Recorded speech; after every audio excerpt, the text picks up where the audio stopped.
हाँ तो बच्चों, हमारा आज का टॉपिक है new policy for small scale industries, नई लघु उद्योग नीति। सरकार ने 6 अगस्त 1991, 6 अगस्त 1991 को लघु उद्योगों संबंधी नई नीति की घोषणा पहली बार अलग से की। ठीक है, तो ये जो नई पॉलिसी है इसकी जो कुछ विशेषताएं बनती हैं वो कौन कौन सी हैं। ठीक है, जो 6 अगस्त 1991 को की गई थी, उसके बाद उसमें कुछ संशोधन भी किए गए। ठीक है, तो पहला है इसमें defining micro small and medium enterprises, सूक्ष्म लघु व मध्यम उपक्रमों को परिभाषित करना। वर्ष 2006 में सूक्ष्म लघु व मध्यम उपक्रम विकास अधिनियम 2006 के अंतर्गत उद्योगों के नए वर्गीकरण को परिभाषित किया गया। ठीक है, ये 2006 में ऐसे परिभाषित किया गया है। कैसे, ये बताई गई है आपको। सूक्ष्म उपक्रम, लघु उपक्रम, मध्यम उपक्रम, तो इनके बारे में आपको पिछले लेक्चर में बताया था। ठीक है, तो इनको डिफाइन कैसे किया गया, इनकी जो डेफिनेशन की दी गई है, परिभाषित किया गया, वो इनके ऊपर जो पूंजी का निवेश किया गया उसके अनुसार। ठीक है, तो ये देखो, इसमें कॉटेज इंडस्ट्रीज है, तो इसको आपने एक्सप्लेन नहीं करना है, आपको ने सिर्फ ये बताना है कि माइक्रो एंटरप्राइजेज के बारे में, स्मॉल एंटरप्राइजेज के बारे में और मीडियम एंटरप्राइजेज के बारे में। ठीक है, तो इनको आपने डिफाइन करना कि इनकी जो निवेश सीमा है वो इस तरह से है, इस सीमा के अनुसार इनका जो वर्गीकरण है वो किया गया है, इनको परिभाषित किया गया है। ठीक है, ये कॉटेज इंडस्ट्री है, इसको नहीं करना है, इसके बारे में आपने कुछ नहीं बोलना है। और ये लार्ज स्केल इंडस्ट्री है, इसके बारे में भी नहीं लिखना है, क्योंकि जो परिभाषा दी गई है वो इन तीन की दी गई है, माइक्रो एंटरप्राइजेज, स्मॉल एंटरप्राइजेज और मीडियम एंटरप्राइजेज। ठीक है, तो ये निवेश बताया गया है मैन्युफैक्चरिंग सेक्टर के लिए भी और सर्विस सेक्टर के लिए भी। ठीक है, इनको एक्सप्लेन कर देना जैसे जैसे इनकी जो निवेश की सीमा बताई गई है वैसे। ठीक है, सिर्फ तीन बताने हैं, माइक्रो, स्मॉल और मीडियम एंटरप्राइजेज।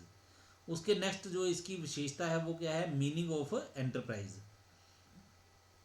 पहले उपक्रम के अंतर्गत मुख्यतः निर्माणी इकाइयों को ही शामिल किया जाता था। पहले क्या करते थे, सिर्फ मैन्युफैक्चरिंग एंटरप्राइजेज थी, सिर्फ उनको शामिल किया जाता था।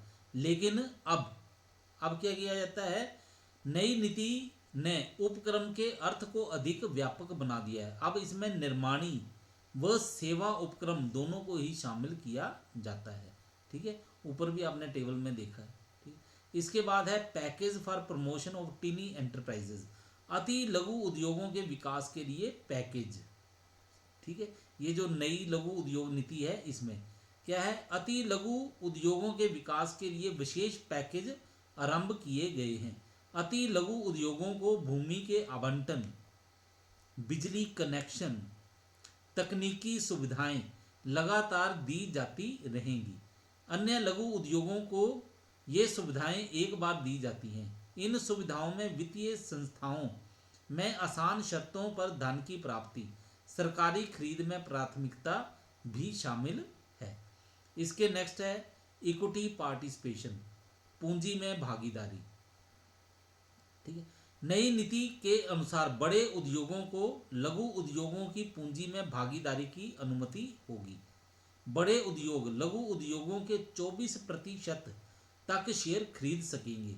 इससे लघु उद्योगों को पूंजी की प्राप्ति होगी। ठीक है, इसके नेक्स्ट है लिमिटेड पार्टनरशिप, सीमित साझेदारी। नई नीति में व्यावसायिक संगठन के एक नए कानूनी रूप को प्रारंभ किया गया है। इसके अनुसार किसी संगठन में यदि एक साझेदार का दायित्व असीमित है तो बाकी साझेदारों का सीमित दायित्व हो सकता है। इसके लिए लघु उद्योग के क्षेत्र में जोखिम पूंजी की पूर्ति को बढ़ाने के लिए वर्ष 2008 में सीमित साझेदारी कानून पास किया गया।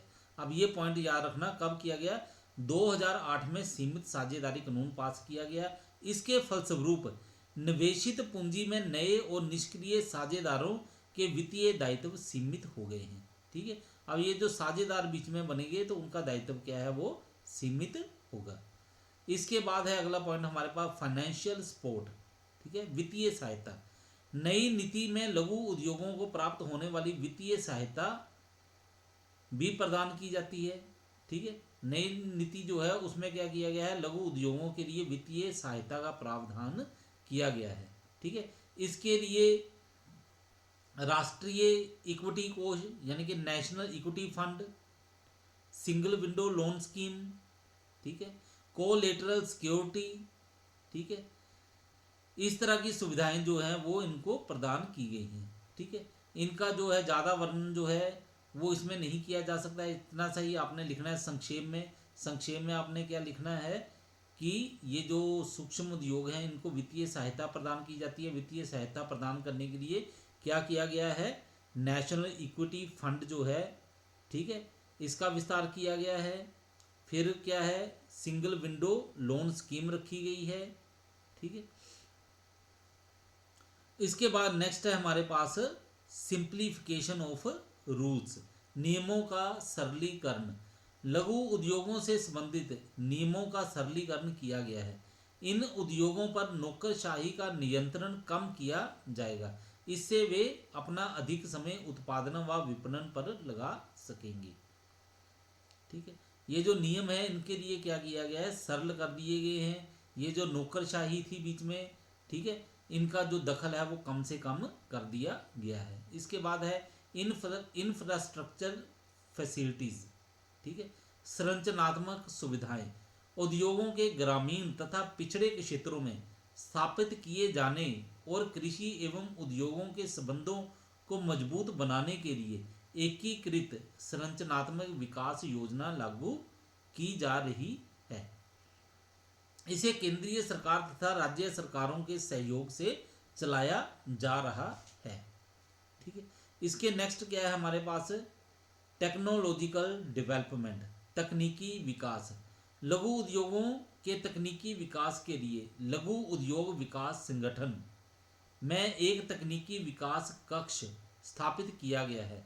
ये लघु उद्योगों के उत्पादन की प्रतियोगिता शक्ति तथा उत्पादकता में सुधार के लिए तकनीकी सेवाएं उपलब्ध करवाएगा। इसके नेक्स्ट क्या है, अवेलेबिलिटी ऑफ रॉ मटेरियल, कच्चे माल की उपलब्धता। लघु क्षेत्र, विशेष रूप से अति लघु क्षेत्र को स्वदेशी तथा आयातित कच्चे माल की उचित उपलब्धता सुनिश्चित की जाएगी। अति लघु तथा लघु उद्योगों को स्वदेशी कच्चे माल के बंटवारे में प्राथमिकता दी जाती है। उसके बाद है मार्केटिंग, विपणन। लघु तथा अति लघु उद्योगों के उत्पादन की बिक्री में सहयोग दिया जाएगा। यह कार्य सहकारी विपणन समितियां, सार्वजनिक क्षेत्र की संस्थाओं तथा अन्य विशेष व्यावसायिक विपणन संस्थाओं के माध्यम से किया जाएगा। इन्हें आवश्यक प्रोत्साहन दिए जाएंगे। राष्ट्रीय लघु उद्योग निगम उपभोग वस्तु को कॉमन ब्रांड के अधीन बेचने का प्रबंध करेगा। बड़े सार्वजनिक तथा निजी क्षेत्र के उद्यमों द्वारा प्रयोग किए जाने वाले आवश्यक पुर्जों को लघु उद्योगों द्वारा उत्पादन किए जाने को प्रोत्साहन दिया जाएगा। इसके नेक्स्ट है हमारे पास एक्सपोर्ट इंसेंटिव्स, निर्यात प्रेरणाएं। लघु उद्योग विकास संगठन लघु उद्योगों के उत्पादन के निर्यात को प्रोत्साहन करने के लिए नोडल एजेंसी के रूप में कार्य करेगा। इसके लिए लघु उद्योग विकास संगठन में एक निर्यात विकास केंद्र स्थापित किया जाएगा। इसके क्षेत्रीय कार्यालयों के माध्यम से इस क्षेत्र की निर्यात गतिविधियों की अधिक वृद्धि होगी। उसके बाद है हमारे पास मॉडर्नाइजेशन, आधुनिकीकरण। लघु उद्योगों को अपने उत्पादन को राष्ट्रीय तथा अंतर्राष्ट्रीय स्तर के अनुरूप बनाने के लिए प्रोत्साहन दिया जाएगा। लघु क्षेत्र में उत्पादकता सुधार, दक्षता बढ़ाने तथा इन्हें लागत प्रभावी बनाने के लिए आधुनिकीकरण तथा तकनीकी विकास के लिए कार्यक्रम शुरू किए जाएंगे। उसके नेक्स्ट है ट्रेनिंग, प्रशिक्षण। सरकार नए उद्यमियों के प्रशिक्षण की व्यवस्था करेगी। उद्यमिता विकास कार्यक्रम का विस्तार किया